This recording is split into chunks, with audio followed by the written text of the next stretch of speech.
राम मंडळी, आज पुन्हा एकदा छोट्या व्हिडिओमध्ये. आत्ता आपण आहे जी मराठ्यांनी ज्यावेळेस शहाजीराजे इथे वास्तव्य करत होते त्यावेळेस त्यांच्या अंडर देवनागरी किल्ला पण आला होता आणि त्यांनी जे अधिकाऱ्यांच्या हस्ते इथे दानधर्म केले होते.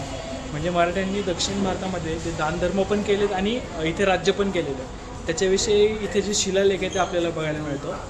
जो आपल्या मागे जो शिलालेख आहे आता हा कानडी भाषेतला शिलालेख आहे आणि हा जो शिलालेख आहे इथे जे मराठ्यांनी दानधर्म केलेले आहे त्याच्याविषयीचा शिलालेख आहे. जवळपास 4 फूट उंच असा शिलालेख आहे हा.